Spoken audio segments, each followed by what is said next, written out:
ತಮಿಳುನಾಡು ಮೂಲದ ಉಗ್ರ ವಿಜಯಪುರದಲ್ಲಿ ಪತ್ತೆಯಾದಂತಹ ಪ್ರಕರಣ ಸಂಬಂಧ ಒಂದಷ್ಟು ಅಪ್ಡೇಟ್ಸ್ ಇದೆ. 27 ವರ್ಷದ ಬಳಿಕ ಪತ್ತೆಯಾಗಿದ್ದ ಕೊಯಮತ್ತೂರು ಬ್ಲಾಸ್ಟ್ ಪ್ರಕರಣದ ಆರೋಪಿ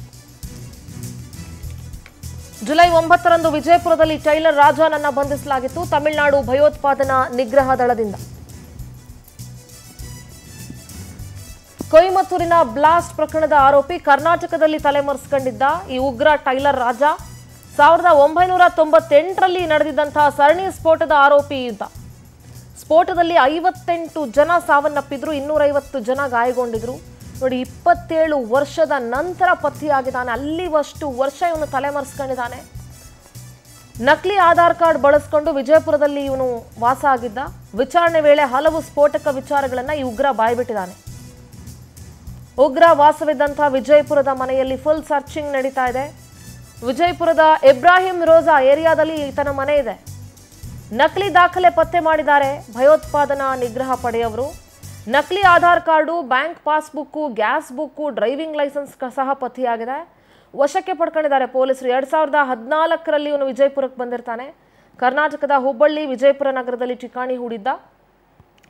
ವಿಜಯಪುರದ APMCಯಲ್ಲಿ ತರಕಾರಿ ಮಾರಾಟ ಮಾಡ್ತಾ ಇದ್ದಾರೆ. ನೋಡಿ, ಅವತ್ತಿನ ದಿನದ ಡೀಟೇಲ್ಸ್ ಅನ್ನ ನೀವು ನೋಡ್ತಾ ಇದ್ದೀರಿ, ಅವತ್ತಿನ ದಿನದ ವಿಜುವಲ್ಸ್ ಅನ್ನ ನೋಡ್ತಾ ಇದ್ದೀರಿ. ಈಗ ಬಂಧಿಸಿರುವಂತಹ ವಿಜುವಲ್ಸ್ ನೋಡ್ತಾ ಇದ್ದೀರಿ.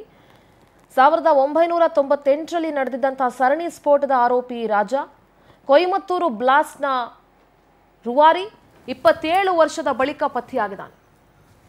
ವಿಜಯಪುರ ಪ್ರತಿನಿಧಿ ಸುನಿಲ್ ಭಾಸ್ಕರ್ ದೂರವಾಣಿ ಸಂಪರ್ಕದಲ್ಲಿದ್ದಾರೆ. ಸುನಿಲ್, 27 ವರ್ಷದ ನಂತರ ಕೊಯಮತ್ತೂರು ಬ್ಲಾಸ್ಟ್ ಪ್ರಕರಣದ ಆರೋಪಿ ಟೈಲರ್ ರಾಜ ಪತ್ತೆಯಾಗಿದ್ದಾನೆ. ಇಷ್ಟು ವರ್ಷಗಳ ಕಾಲ ವಿಜಯಪುರದಲ್ಲಿ ಇದ್ರೂ ಕೂಡ ಗೊತ್ತಾಗ್ಲೇ ಇಲ್ವಾ? ಯಾರಿಗೂ ಒಂದಿಷ್ಟು ಅನುಮಾನ ಬರ್ಲಿಲ್ವಾ ಸುನಿಲ್? ಅಂತಂದ್ರೆ 1998ರಲ್ಲಿ ಏನು ತಮಿಳುನಾಡಿನ ಕೊಯಮತ್ತೂರಿನಲ್ಲಿ ಸರಣಿ ಬಾಂಬ್ ಬ್ಲಾಸ್ಟ್ ನಡೆದಿತ್ತು. ಈ ಪ್ರಕರಣದಲ್ಲಿ ಸುಮಾರು 58 ಜನ ಸಾವನ್ನಪ್ಪಿದ್ರೆ 250ಕ್ಕೂ ಅಧಿಕ ಜನರಿಗೆ ಗಾಯಗೊಂಡಿದ್ರು.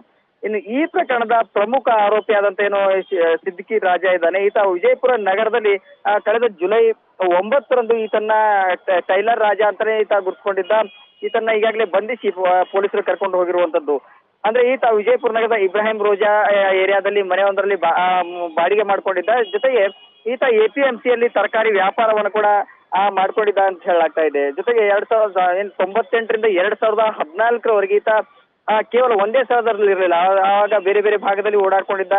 ಈತ ಕರ್ನಾಟಕದ ಹುಬ್ಬಳ್ಳಿ ಸೇರಿದಂತೆ ಮಹಾರಾಷ್ಟ್ರದಲ್ಲೂ ಕೂಡ ಈತ ಒಂದಿಷ್ಟು ದಿನ ಠಿಕಾಣಿಯನ್ನು ಕೂಡ ಹೂಡಿದ್ದ. ಬಳಿಕ ಈತ ಇತ್ತೀಚೆಗೆ ಅಂದ್ರೆ ಕಳೆದ ಒಂದು 3-4 ವರ್ಷದಿಂದ ವಿಜಯಪುರದಲ್ಲಿ ವಾಸವಾಗಿದ್ದು, ಏನು ಇಬ್ರಾಹಿಂ ರೋಜಾ ಬಡಾವಣೆ ಏರಿಯಾದಲ್ಲಿ ವಾಸವಾಗಿದ್ದ.